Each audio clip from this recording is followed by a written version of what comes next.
calon penggerak yaitu CGP Angkatan Ketiga akan mendiseminasikan best practice ataupun di sini khusus untuk budaya positif yang harus didiseminasikan ke guru-guru. Oke, sebelumnya saya akan memberikan apa sih nih guru penggerak itu. Di sini nanti akan dijelaskan ada pengertian peran guru penggerak, terus perubahan paradigma belajar positif, disiplin positif dan motivasi perilaku manusia. Yang ketiganya ada kebutuhan dasar dan fungsi kontrol restitusi, dan yang keempatnya keyakinan kelas dan segitiga restitusi.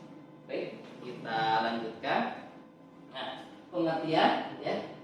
Apa sih yang dimaksud dengan guru penggerak? Ada yang mengatakan yang bergerak terus bergerak katanya. Sebetulnya guru penggerak itu adalah pemimpin pembelajaran. Maksud pemimpin pembelajaran itu bukannya memimpin guru, tetapi ini di dalam kelasnya bisa memimpin muridnya supaya merdeka belajar.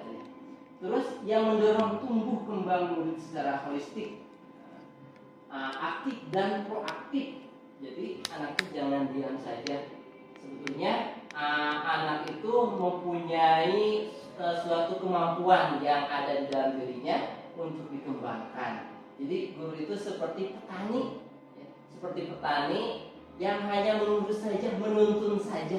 Itu konsep dari Ki Hajar Dewantara yang harus dilaksanakan oleh guru. Selanjutnya, dalam lembaga pendidik lainnya untuk mengimplementasikan pembelajaran yang berpusat pada murid, intinya itu berpusat pada murid, serta menjadi teladan dan agen transformasi ekosistem pendidikan untuk mewujudkan profil pelajar Pancasila. Peran guru penggerak, perannya ada 5 nih. Pertama, guru penggerak itu menggerakkan komunitas belajar untuk rekan guru di sekolah dan wilayahnya. Minimal di sekolahnya, misalnya ada pertemuan MBMP mata pelajaran di sekolah. Terus lagi kalau itu ada MBMP di kecamatan ya, komisariat dan kabupaten, itu harus menjadi penggerak komunitas. Maksud di sini tidak lain bukannya harus jadi narasumber saja, tapi menggerakkan, merangkul. Ayo kegiatan apa sekarang? Jadi mengajak ke semuanya. Terus yang kedua, menjadi pengajar praktik bagi rekan guru lain terkait pengembangan pembelajaran di sekolah. Ya kalau misalnya sudah punya best practice itu bisa di-share ya. Seperti kali ini diseminasi tentang budaya positif apa sih, nanti kita jelaskan. Terus yang ketiga, mendorong peningkatan kepemimpinan murid di sekolah. Jadi seorang guru penggerak itu harus mengutamakan murid. Murid itu harus diutamakan. Kalau misalnya rekan-rekan tidak tahu, nah itu yang sangat sulit, jadi miskomunikasi ya. Ketika kita masih menggunakan paradigma yang lama, sedangkan paradigma baru adalah mengutamakan murid. Yang selanjutnya, membuka ruang diskusi positif dan ruang kolaborasi antara guru dan pemangku kepentingan di luar sekolah. Di luar sekolah untuk meningkatkan kualitas pembelajaran. Intinya harus ada kerjasama ya. Tidak, jadi seorang calon guru penggerak itu menghilangkan egonya. Jadi harus dihilangkan, ditekan lah gitu, diusahakan, karena itu berkaitan dengan nilai. Ini calon peran guru penggerak. Terus selanjutnya, menjadi pemimpin pembelajaran yang mendorong well-being ekosistem pendidikan di sekolah. Jadi diusahakan menjadi pioner. Mudah-mudahan dengan program ini seperti yang akan didiseminasikan sekarang, yaitu tentang yang namanya budaya positif ya, mudah-mudahan bisa tertarik dan mengimbaskan, bisa melakukan bersama kegiatan-kegiatan. Nah, Bapak yang saya hormati, di sini ada perubahan paradigma. Nah, coba sekarang kita kepalkan tangannya. Yang bisa berpasangan, bisa. Kalau tidak berpasangan, apa sih yang berpasangan? Nah, seandainya ini murid, coba yang satu menggunakan, yang satu berusaha mencoba membukanya. Bagaimana cara membukanya?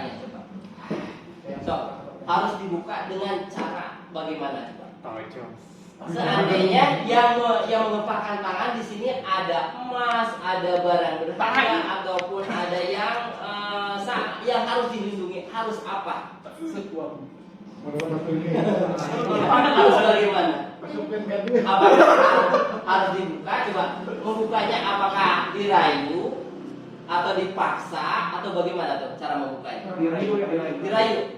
Kenapa dirayu? Supaya lebih sadar. Kalau dipaksa gimana? Oh, Hebat. Nah, Bapak yang saya hormati di sini ya, sudah terima kasih ya. Nah ini ibaratnya kalau murid itu sebetulnya kalau dipaksa sama kita seperti itu. Jadi murid itu mempunyai keyakinan sendiri, ya, akan mempertahankan keyakinannya. Kalau kita dipaksa pasti mereka juga diharapkan berenang pasti ya itu kan pasti berenang. Nah di bawah ini paparan William Glasser ini teori kontrol untuk meneruskan beberapa miskonsepsi tentang kontrol. Jadi kita itu selalu beranggapan guru itu bisa mengontrol murid. Sebenarnya tidak bisa dikontrol. Orang lain tidak bisa dikontrol sesuai dengan keinginan kita. Kenapa? Karena beda ya. Pada dasarnya tidak bisa memaksa kita. Seperti tadi, kalau kita misalnya yang ada sesuatu yang berharga, pasti kita juga akan mempertahankan. Ya, itu logikanya. Yang keduanya ilusi bahwa semua penguasa positif, efektif dan bermanfaat.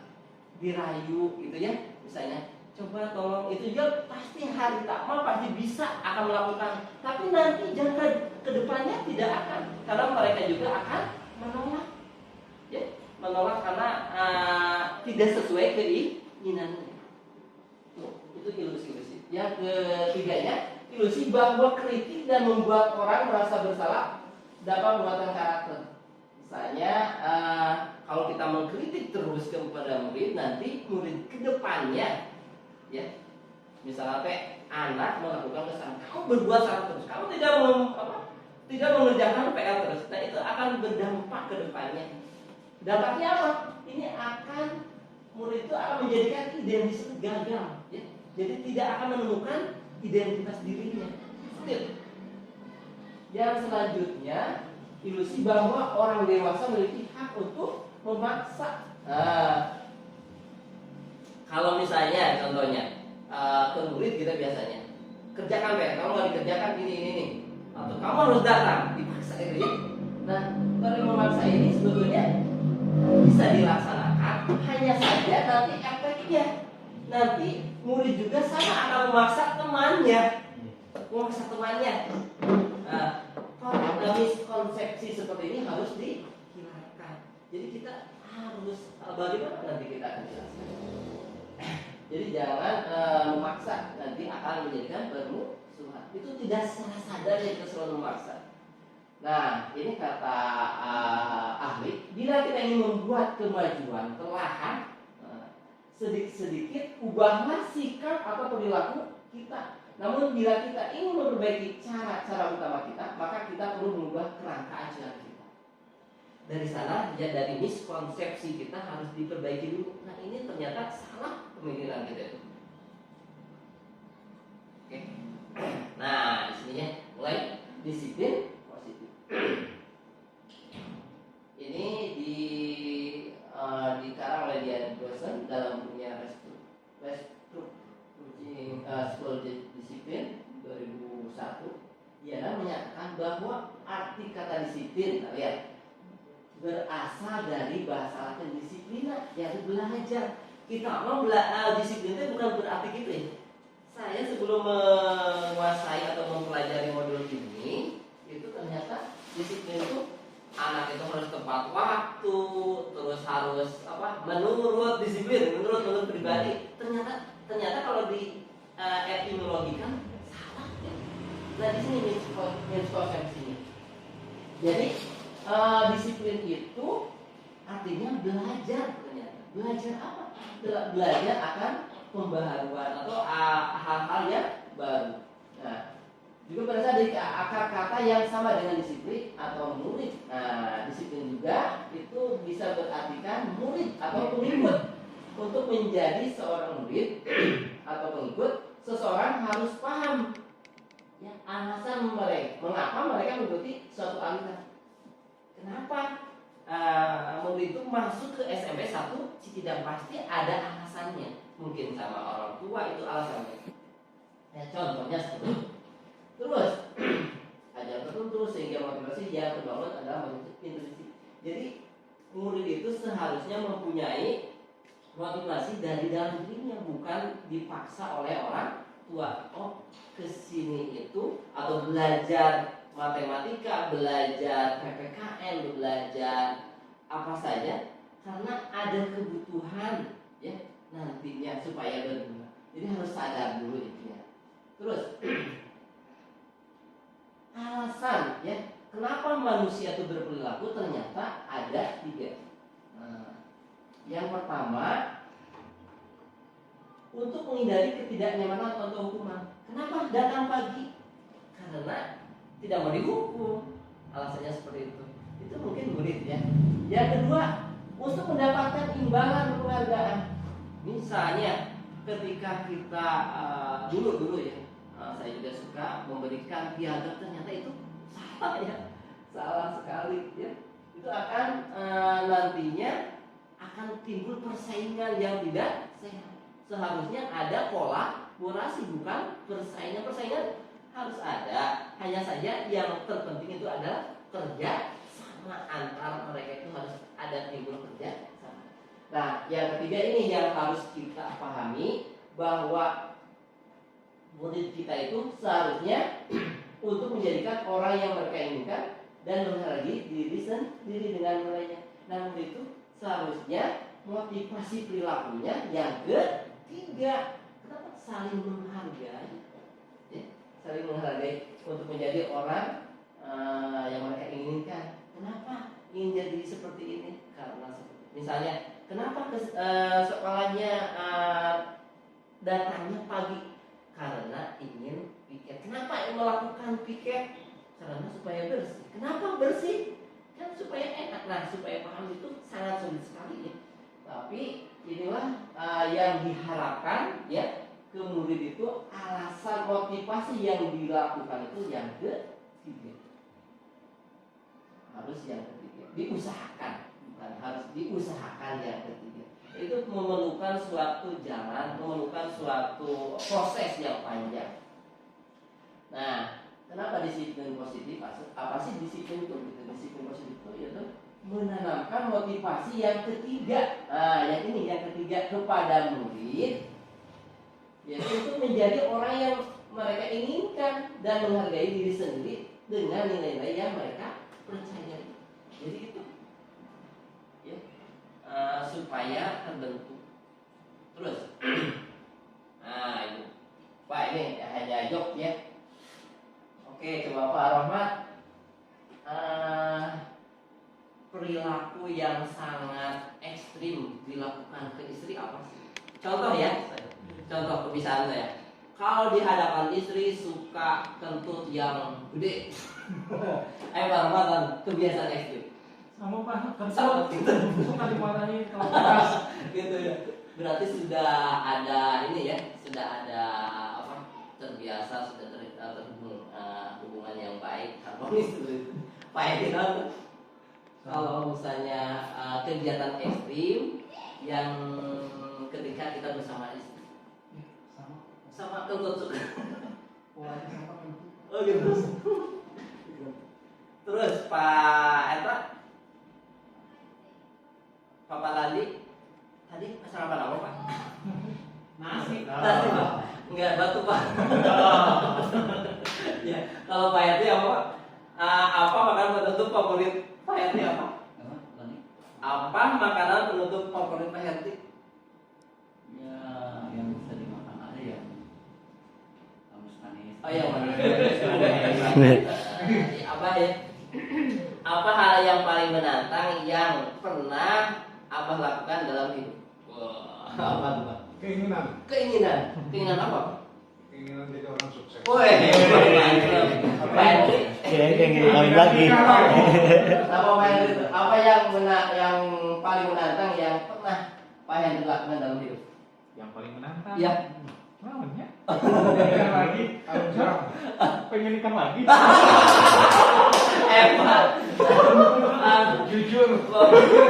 Ayo jawab ya. Cair suasana. Nanti kita lanjutkan lagi. Hebat tuh tuntutan.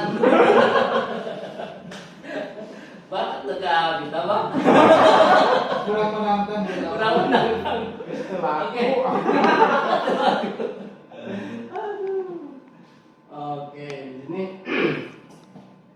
kita lanjutkan ya kebutuhan dasar manusia.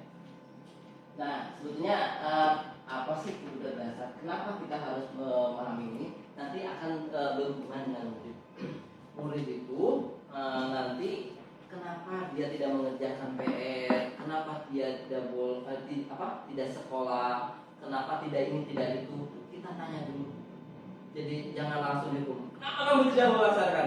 Ternyata ada teorinya ini, Pak. Ya. Ternyata teorinya bahwa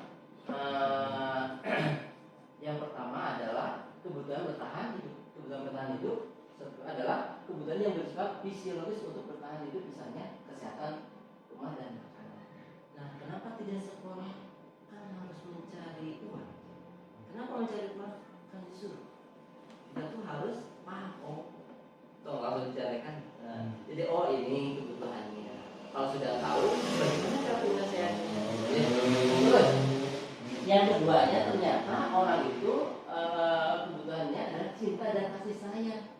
Kebutuhan untuk menerima. Kalau Pak Hendri ingin jadi itu juga cinta kasih sayang yang bantunya. Iya. Yang mudah-mudahan dikabulkan Pak. Ya. Kalau misalnya saya ingin bersama dengan mereka, itu juga sama. Yang ketiga Pak, penguasaan. Nah, di sini kebutuhan pengakuan atas kemampuan. Kebutuhan ini berhubungan dengan kekuatan untuk mencapai sesuatu menjadi kompeten. Ya, contohnya ketika kita mempunyai kelebihan, misalnya Pak Hendri punya di bidang IT-nya hebat ya. Nah, itu akan menimbulkan suatu respek dari dalam diri untuk mengaplikasikan ke teman-teman yang belum bisa. Nah, itu supaya apa? Supaya ada kelihatan, supaya kebutuhan kita itu terpenuhi. Kalau Pak Rahmat misalnya jadi ustadz, di rumahnya suka disuruh ngaji misalnya, disuruh kalau ada kematian disuruh ya. Jadi itu kebutuhan ya sama seperti itu. Terus ada juga kebebasan, kebutuhan akan pilihan. Kebutuhan untuk bebas adalah kebutuhan akan kemudian otonomi, memiliki pilihan dan mampu mengandalkan arah hidup sekolah. Contohnya kebebasan. Di sini honornya apa? Di sini honornya segini. Di sekolah lain banyak. Atau karena kita melihatnya keluarga, akhirnya pindah. Misalnya Pak Ahmad aja dulu di sini, pindah ke SMA. Kenapa? Karena menginginkan yang lebih tinggi. Nah, itu kebebasan, bebas sebetulnya. Itu sah-sah saja. Ya. Hanya saja mungkin dilihat dari nilai-nilai yang lain. Itu kebutuhan, kebebasan. Terus kesenangan, kesenangan mah contohnya ketawa ya, minimal ketawa lah. Kita pasti ingin hidup itu seperti itu. Terus, nah dari kebutuhan-kebutuhan yang 5 ini, ya, guru biasanya kita sudah paham kebutuhan ini. Murid itu ada 5 kebutuhan. Nah, biasanya kita sebagai guru banyak yang menjadi penghukum. Ya, di sini di Indonesia itu dalam punya restitution, sekolah disiplin ada 5 posisi kontrol. Nah, posisi kontrolnya maksudnya apa? Di sini kita tuh ke murid itu harus seperti apa? Apakah seperti penghukum? Apakah harus membuat orang merasa bersalah terus? Apakah harus menjadi teman? Apakah harus jadi monitor terus pemantau? Apakah jadi manajer? Ya. Nah, kita jelaskan satu-satu. Penghukum apa sih? bisa menggunakan hukum fisik maupun verbal. Contohnya ya, kamu tidak mengerjakan itu, kamu kedua misalnya gitu, di plot kita kedua, ya itu pun. Terus membuat orang yang merasa bersalah. Pada posisi ini biasanya guru menyindir, ya menyindir. Seandainya kamu mengerjakan, pasti nilai kamu tidak sejelek ini. Itu sepertinya baik ya, tapi itu membuat orang jadi merasa bersalah. Ya. Terus yang ketiga, teman. Nah, ada kelebihannya, ada keuntungan, ada kelebihannya, negatif dan positif. Guru pada posisi ini tidak akan menyakiti murid, namun akan tetap berupaya mengontrol murid melalui persuasi. Maksudnya gini, kalau misalnya murid diperlakukan sebagai teman, kita akan berbicara seperti teman. Jadi ada keuntungannya, positifnya apa? Kita bisa lebih dekat. Kerugiannya apa? Ketika si murid membutuhkan bantuan kita dan kita tidak siap, akhirnya seperti itu. Jadi ada jeleknya juga, ada bagusnya. Terus monitor pemantau dilihat. Jadi ini kita hanya mencatat saja. Oh, saya tes sekolah, jadi catat terus, tapi tidak ada penyelesaian. Nah, yang bagus adalah manajer. Ya, manajer. Jadi guru itu bagusnya sebagai posisi manajer di sini. Posisi mentor di mana guru berbuat sesuatu bersama dengan murid. Contoh, ketika murid tidak masuk sekolah, kita tanya dulu apa alasannya, apa sih yang dibutuhkan, yang hilang dari kebutuhan dasar manusianya, kita cari dulu. Oh, dia ternyata kekurangan keuangan. Nah, penyelesaiannya bagaimana? Bukan dikasih uang, tapi berikan jalan. Menurut kamu bagaimana penyelesaian secara terbaik untuk menyelesaikan hal ini? Apakah bisa berjalan dari rumah ke sekolah atau bagaimana? Nah, nanti akan menjawab sendiri. Itu manajer. Jadi bukan manajer itu di sini mengarahkan supaya siswa itu dapat menyelesaikan persoalannya sendiri, tapi diarahkan. Nah, posisi guru yang mana yang harus diterapkan? Apakah posisi 1, 2, 3, 4 atau 5? Nah, posisi 1 boleh kalau melihat ya, kalau kita melihatnya si anaknya hanya diatur. Ya, ini posisi yang paling terakhir sekali. Hanya diatur, diberi saran sudah, diberi dibagiran sudah, ya, didatangkan ke rumahnya sudah, diberikan solusi sudah. Ternyata masih seperti itu. Mungkin itu cara yang terakhir, ya udah diponis. Untuk merasa bersalah juga ini boleh juga ya dilakukan. Hanya saja ini tidak semestinya tiap hari, beberapa saat kalau seandainya muridnya bandel. Yang paling bagus itu sebagai manajer. Ya. Jadi posisi manajer ini kita mengontrol murid, mengarahkan supaya murid itu menyelesaikan masalahnya dengan sendiri, tapi kita yang mengarahkan. Itu Bapak ya. Kita lanjutkan. Mungkin di sini ada pertanyaan dulu. Tidak paham atau lanjut? Lanjut dulu ya. Nah, lingkungan positif. Oke. Ini sekalian dengan best practice saya. Jadi bapak-bapak yang saya hormati, ternyata sebagai guru penggerak saya harus mendefinisikan intinya ini. Ya. Setelah kita melihat kebutuhan manusia, dasar manusia, terus bagaimana caranya menerapkan di sekolah. Pertama, kita harus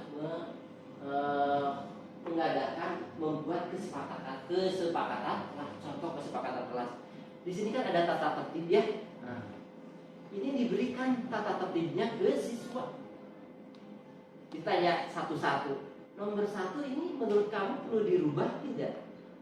Pertanyaan yang paling utama adalah bermanfaat, ada faedahnya tidak? Karena kita harus seperti itu. Ada faedahnya tidak? kalau ada faedahnya, apa faedahnya ditanya.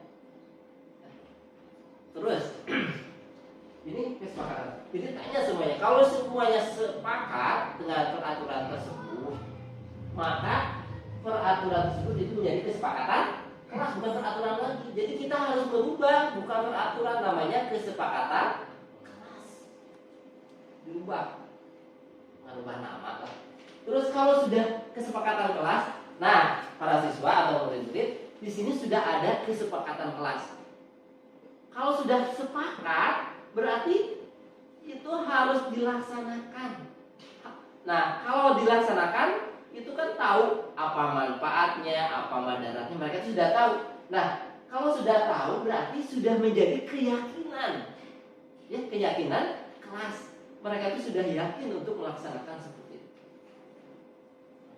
Kalau sudah menjadi keyakinan, maka ini akan menjadi budaya positif di kelas tersebut. Kalau sudah menjadi budaya positif, sudah sudah terbiasa, maka lingkungannya juga akan menjadi lingkungan positif. Jadi Bapak kalau misalnya mempraktekkan ini, setiap masuknya kita membuat kesepakatan dengan anak. So, belajarnya harus bagaimana sekarang? Apakah harus sambil tidur? Apakah sambil makan? Boleh tidak? Nah, kalau tidak boleh, sepakat? Nah, sepakat, sudah sepakat silakan. Atau peraturannya kita berikan dulu ke anak itu. Ada yang harus dirubah tidak? Atau tidak sesuai? Tapi harus ada alasannya. Dan kata kuncinya adalah ada manfaatnya nggak bagi kita dan diri orang lain. Itu kata kuncinya untuk menjadikan kesepakatan kelas supaya berubah. Nah, kalau seperti itu sudah bagus ya. Oke, terus. Nah, yang terakhir ini dalam menangani semua permasalahan ini kita menggunakan segitiga restitusi. Nah, restitusi adalah apa? Proses menciptakan kondisi bagi murid untuk memperbaiki kesalahan mereka. Bukannya misalnya si muridnya ngerjakan di GC, kita tidak tahu alasannya apa. Kita harus tahu dulu alasannya apa sih. Kalau misalnya tidak datang ke rumahnya langsung. Kenapa? Mungkin mereka tidak punya HP, tidak punya uang untuk beli pulsanya. Kita harus tahu dulu. Jadi jangan menjas langsung, sehingga mereka bisa kembali pada kelompok mereka dengan karakter yang lebih kuat. Nah, oleh restitusi, jadi bukan hukuman Bapak ya. Jadi kita gantinya dengan restitusi sekarang, itu zaman restitusi. Jadi mengembalikan murid supaya lebih baik lagi. Ketika murid berbuat salah, guru akan menanggapi dengan cara yang memungkinkan murid untuk membuat evaluasi internal tentang apa yang dapat mereka lakukan untuk memperbaiki kesalahan mereka dan mendapatkan kembali harga dirinya. Ini restitusi menguntungkan. Nah, di bawah ini adalah ciri-ciri restitusi yang membedakan dengan program disiplin lainnya. Pertama, restitusi bukan untuk menebus kesalahan, namun untuk belajar dari kesalahan. Misalnya, anakku sering melakukan kesalahan bolos. Nah, yang dilakukan oleh kita bukan hari itu, tapi kedepannya. Mudah-mudahan anak itu tidak bolos. Ya, bagaimana cara melakukannya? Itu mah harus sepandai-pandainya seorang wali kelas dan gurunya. Yang keduanya, restitusi memperbaiki hubungan. Jadi hubungan di sini antara murid dengan murid, dengan guru sendiri itu harus diperbaiki. Karena mungkin murid dengan murid ada yang punya masalah, guru dengan guru juga banyak punya masalah. Itu harus restitusi, memperbaiki hubungan supaya baik lagi lah. Terus restitusi juga adalah tawaran bukan paksaan. Nah, maksud tawaran gini, ini ada solusi. Kalau kamu misalnya tidak punya HP, bagaimana datang ke sekolah? Menurut kamu bagaimana? Bukan gini, guru itu, kamu datangnya ke sekolah, bukan seperti itu. Tapi tawarkan dulu, nih kan kamu tidak punya HP. Nah sekarang di sekolah banyak komputer yang bisa digunakan. Menurut kamu bagaimana? Nah seperti itu, jadi tawaran. Nah seharusnya kamu seperti itu kadio. Nah ya itu jangan dipergunakan seperti itu. Terus restitusi juga menuntut untuk melihat ke dalam diri. Maksudnya ini tadi kebutuhan siswa teh. Jadi kita tuh harus lebih manusiawi, melihat bagaimana gitu kebutuhan. Kalau saya dulu maaf Pak ya, ini pengalaman siswa dulu nakal, tapi pengalaman 10 tahun yang lalu. Eta kuat teu naik, maneh mah da teu bener. Maneh mah teu bener, maneh mah galieun. Jadi wayahna teu naik gitu. Ternyata salah. Ya Allah, ya Rabbi, ternyata kalau sudah mempelajari ini, itu tuh banyak salahnya. Jadi kita tuh harus melihat ke dalam diri murid itu. Apa sih yang dialami murid itu? Kita yang mengarahkan. Pak, lalu eta wayahna ya sabar. Kata instruktur itu harus sabar. R-nya harus banyak sabar. Tapi sulit ya gitu ya. Mudah-mudahan bisa. Yang kelimanya, restitusi mencari kebutuhan dasar yang mendasari tindakan. Kenapa dia tidak sekolah tadi? Karena tidak mempunyai keuangan. Solusinya seperti apa? Kita juga harus memberikan solusi, tapi memberikan dulu tawaran, jangan secara langsung. Terus, restitusi fokus pada karakter bukan tindakan. Bapak tidak terlalu mempermasalahkan apa yang murid nih kamu lakukan hari ini, tapi mari kita bicarakan tentang apa yang akan kamu lakukan besok. Jadi untuk meninggali masa yang lalu kan sudah. Kalau berjalan juga kita tidak menengok ke belakang. Kalau misalnya ke belakang terus terpeleset atau tidak agornya minimal celaka gitu. Jadi Bapak ini restitusi bisa menguatkan. Misalnya bisa belajar dari kesalahan. Kesalahan itu biasa. Kemudian kamu kena yang kalau bukan seperti itu. Kesalahan itu biasa, tapi jangan diulang lagi. Nanti kedepannya harus lagi. Terus restitusi fokus pada solusi. Solusinya dari kita juga harus punya solusinya, tapi ditawarkan kepada murid. Nih menurut kamu bagaimana nih? Nanti akan muncul jawaban. Kita ikuti jawabannya. Terus restitusi mengembalikan murid yang berbuat salah pada kelompoknya tadi sudah ya. Jadi intinya muridnya supaya percaya diri lagi. Misalnya yang tidak sekolah lagi karena tidak sekolahnya karena malu ditanya-tanya malu. Nah, supaya tidak malu bagaimana? Ajak teman-temannya semua ke rumahnya supaya lebih semangat lagi. Inilah contoh praktis seni restitusi. Mari kita lihat bersama.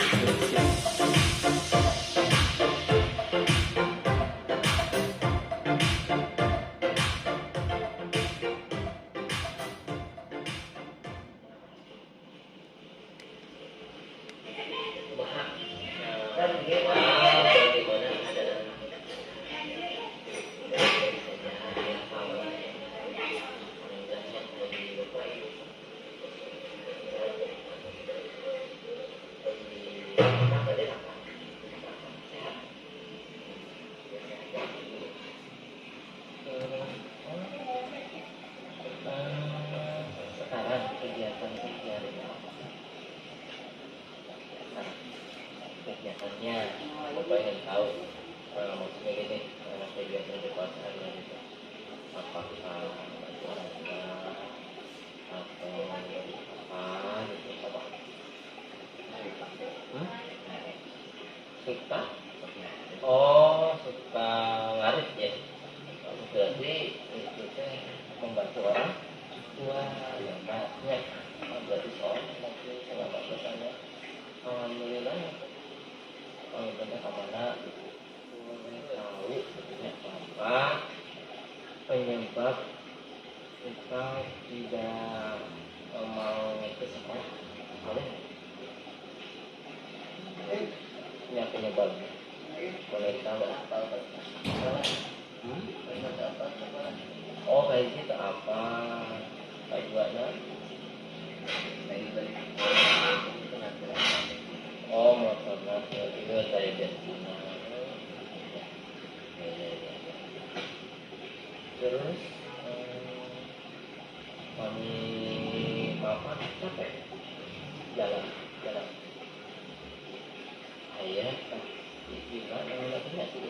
ya. Itu nama Cijamrong. Jadi Cijamrong. Kalau misalnya Cijamrong dengan masa jawaban dibetulkan, dijelaskan. Jadi intinya di Rival itu ada keinginan sekolah atau gimana gitu Bapak. Itu dia tuh teman-teman banyak ya, itu teh membuktikan kita teh keluarga besar 9 dia menurunkan rival untuk sekolah lagi gitu kan. Terus kalau misalnya tidak sekolah biasa-biasa banyak juga yang tidak sekolah apalagi sekarang PTM ya. Tapi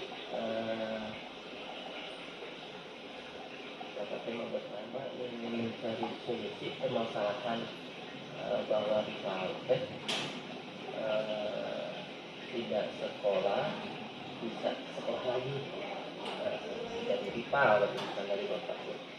Nah sekarang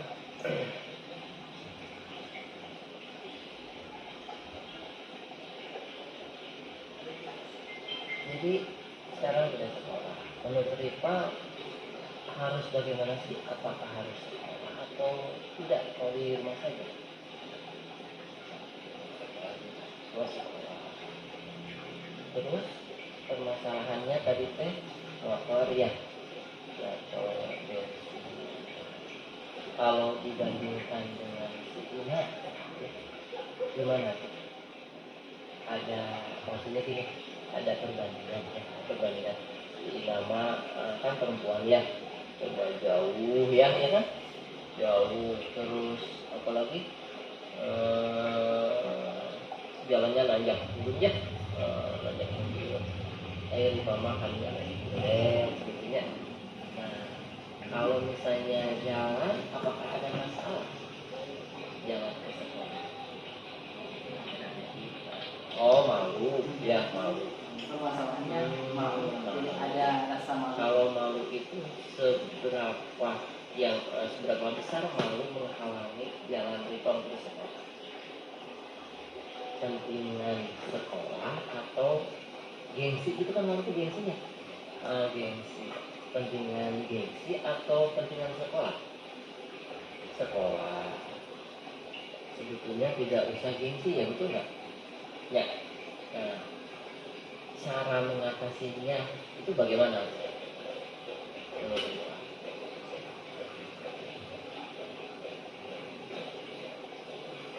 Dia mengatasi misalnya rasa gengsi itu supaya revisi pada kita sekolah.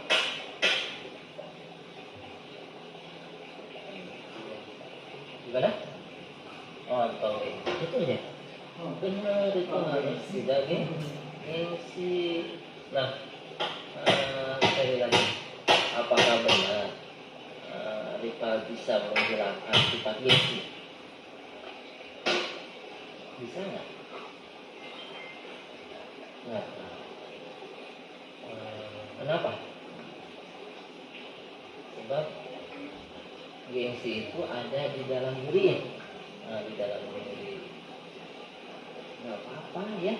Berarti gengsi itu kita tuh punya rasa ya. Pokoknya juga punya gengsi, wajar kan? Wajar.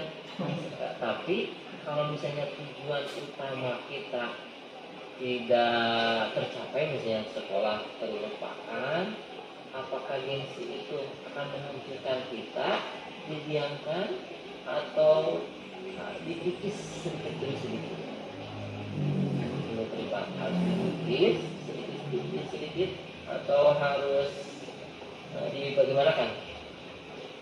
Harus dikikis. Setuju tak? Setuju. Alasan setujunya karena rival ingin tetap sekolah. Sekolah itu penting nggak? Penting. Sangat pentingnya. Sangat penting. Kalau misalnya sudah lulusnya, tinggal satu langkah lagi ya.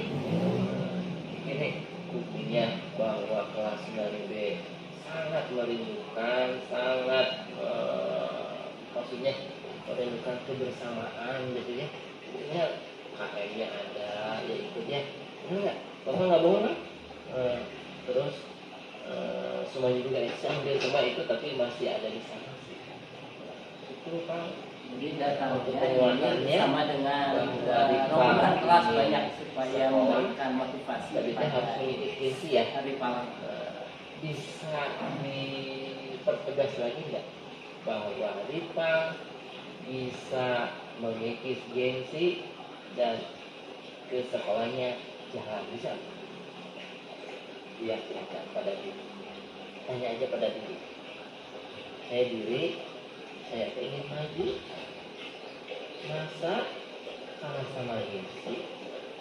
Ya, gengsi itu menghalangi kemajuan. Benar. Nah, sekarang Ripa harus berbicara atau punya penegasan untuk diri Ripa karena ini untuk kemajuan ya. Sok bilang saya akan mengikuti demi kemajuan dia. Wah, hebat itu ya. Jadi Ripa sekarang ada semangat benar, nggak bohong ya. Kalau informasi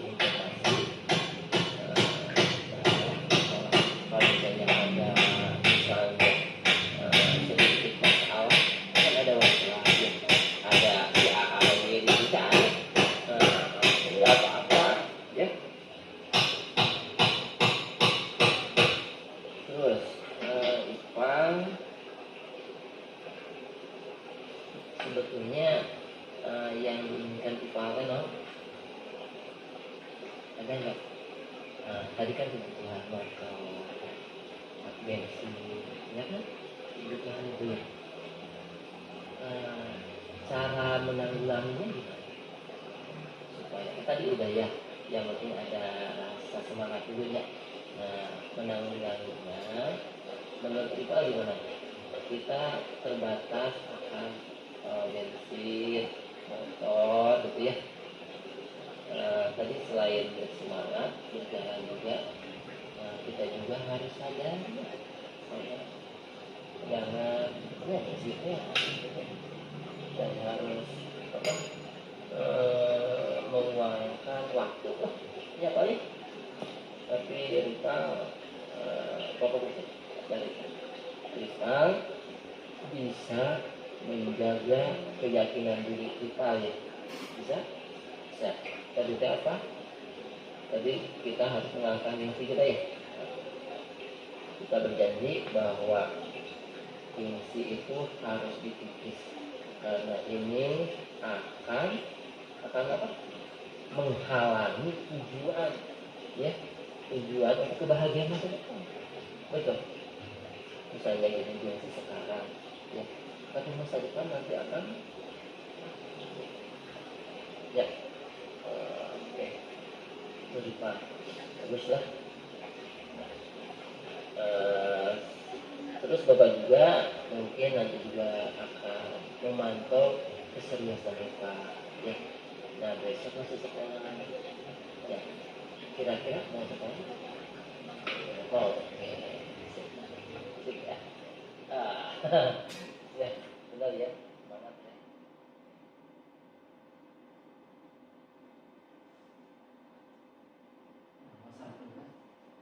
Karena tidak sering sekolah. Terus masalah kedua kan ada tugas-tugas ya. Sebetulnya tugas-tugas itu sulit dikerjakan ataupun ada masalah seperti pulsa terus nanti HP ya, masalahnya di apa? Pulsa HP paketnya. Nah solusinya sudah tahu. Apakah solusi itu kemarin itu Bapak diskusi ya? Apa solusinya?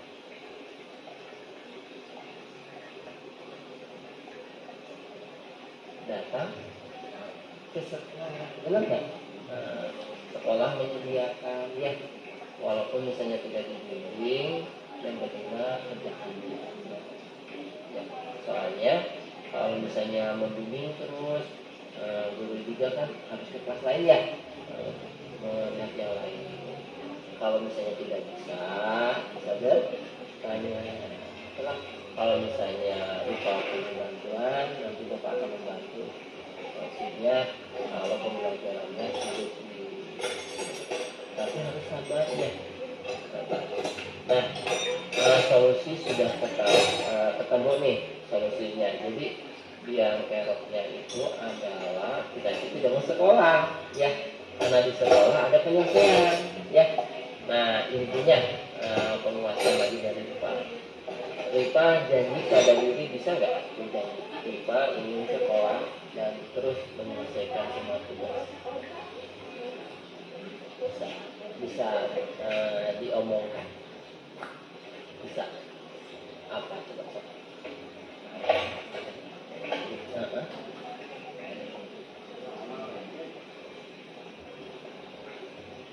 ke sekolah untuk menyelesaikan maksudnya ya di sekolah ada komputer ya, bentar ya, ditegaskan lagi bahwa rival teh minat dari diri sendiri kan ya, bukan dari bapak ya.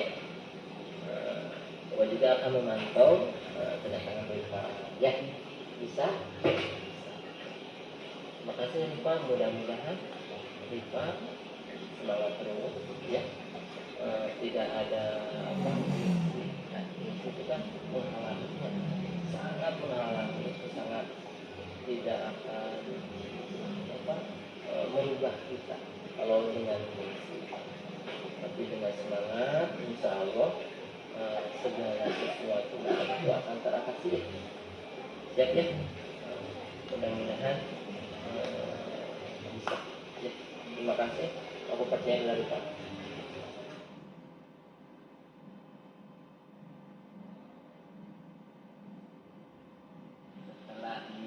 Mengikuti kegiatan ini, saya kepala merasa nyaman dan bersemangat untuk sekolah lagi dan mau mengerjakan tugas. Terima kasih Bapak Haji selaku DPP yang membuka pikiran dan kesadaran saya. Terima kasih.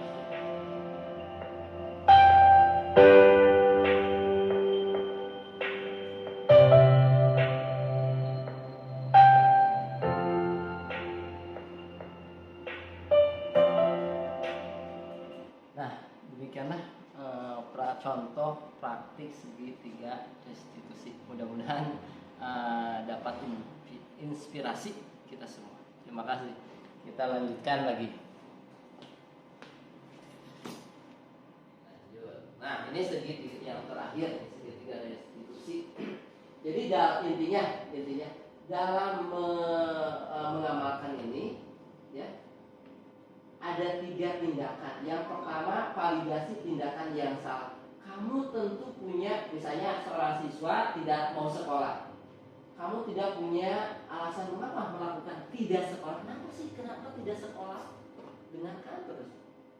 Ya, jadi jangan seperti apa ya? Mungkin di sini tidak ada. Di sana pekerjaan saya dulu tidak sekolah, enggak, ini tanda tangan ya. Kamu tuh mau sekolah enggak?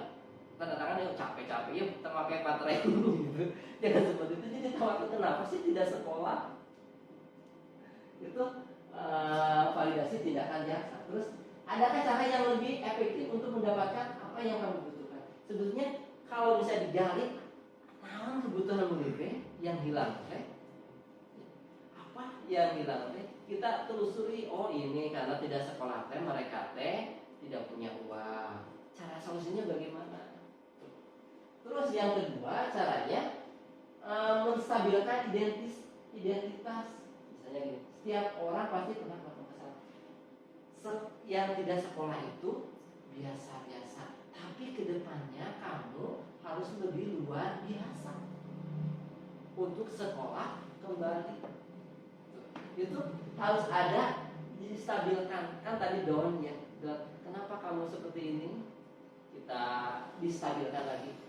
biasa kalau tidak sekolah, tapi nah besoknya harus lebih luar biasa dengan sekolah. Tuh, menstabilkan. Jadi ketika kita mengerestus di anak-anak juga ada caranya. Pertama jangan berhadapan-hadapan Bapak, ya. Kita dampingan aja gini ngobrol. Itu menurut bunyi BK ya. Kita juga harus seperti itu. Orang seperti ya. Itu akan memudahkan. Kalau seperti ini kita bisa usap ininya, jadi perasaannya lebih kental.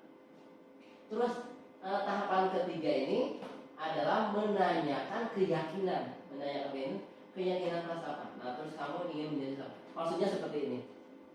Setelah mendapatkan solusi, anak itu diberikan keyakinan, jadi kepastian.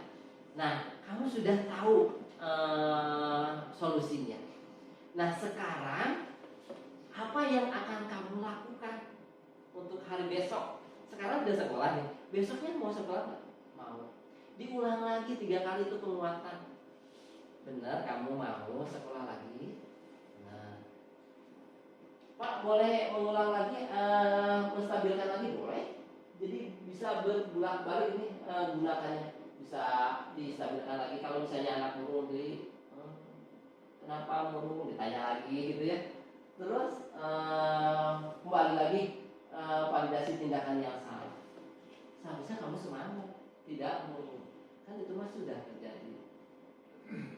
Intinya kalau dalam kegiatan restitusi ini yang penting ada 3 tahap Bapak ya.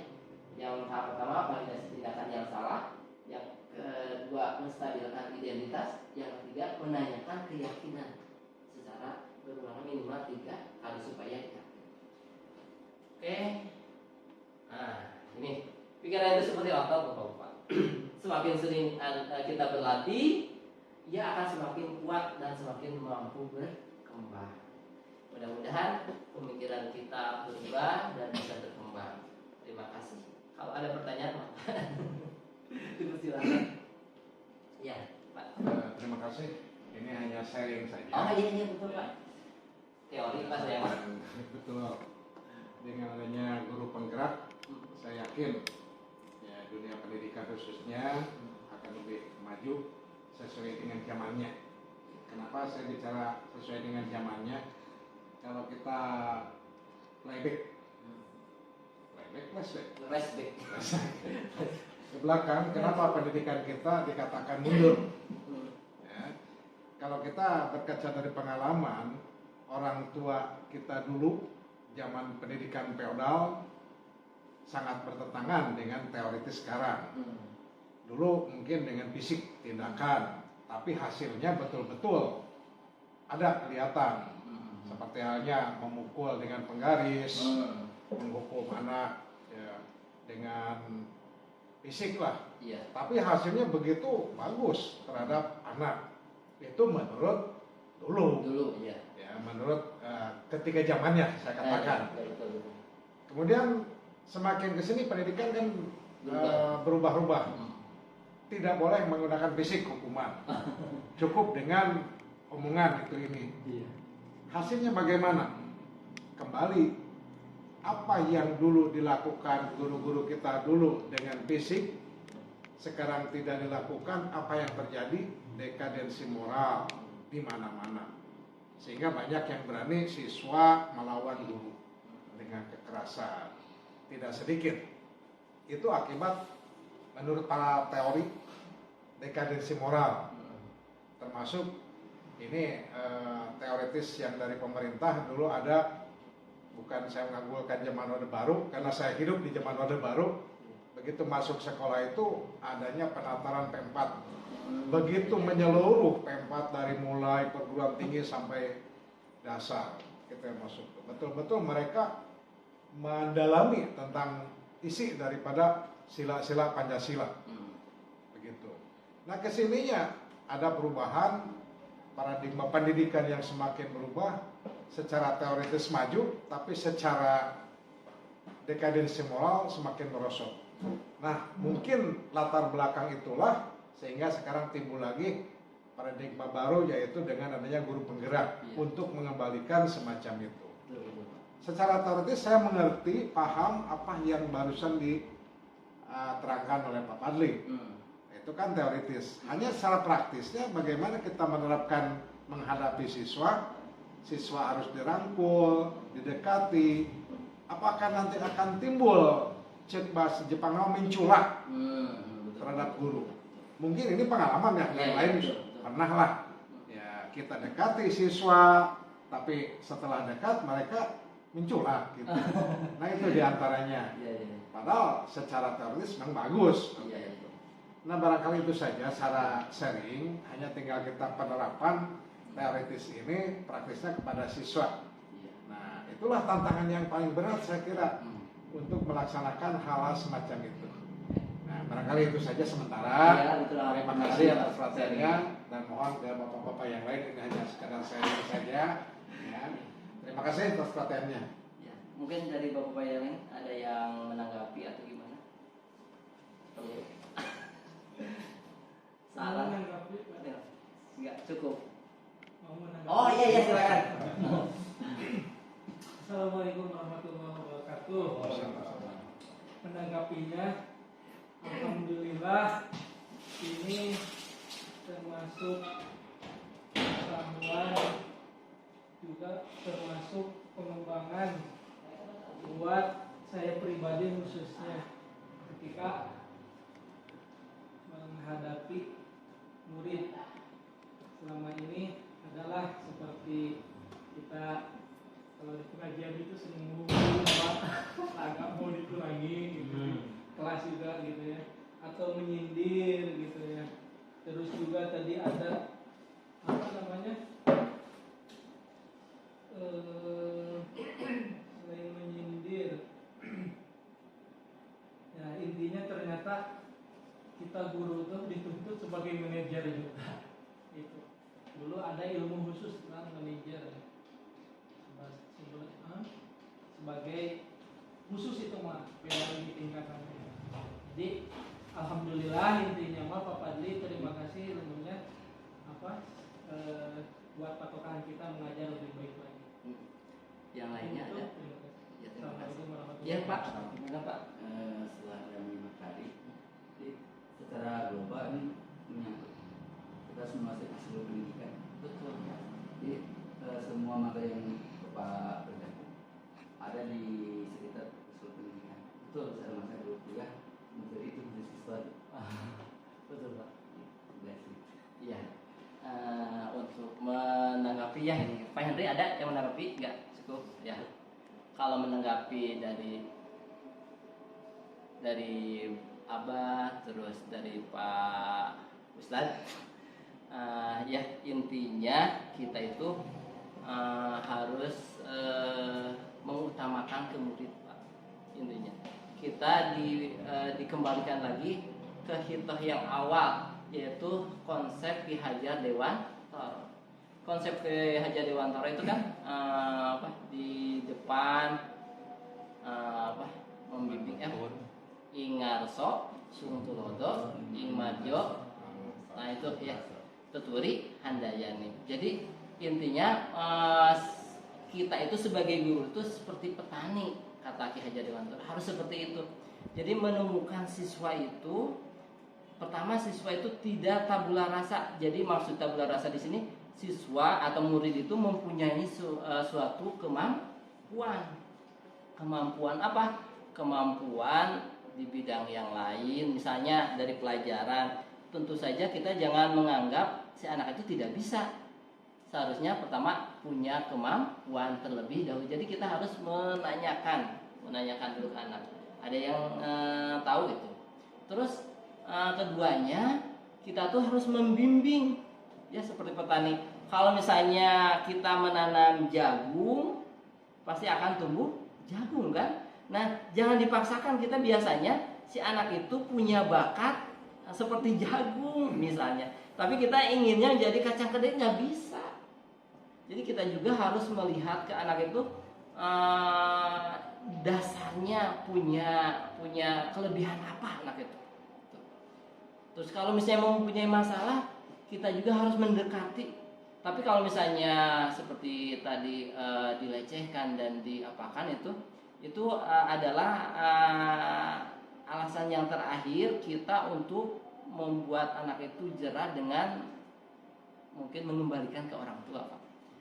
Itu alasan terakhir. Kalau misalnya seluruh kekuatan kita, seluruh kemampuan kita dikeluarkan, apakah misalnya dengan bimbingan, apakah misalnya dengan datang ke orang tua terus.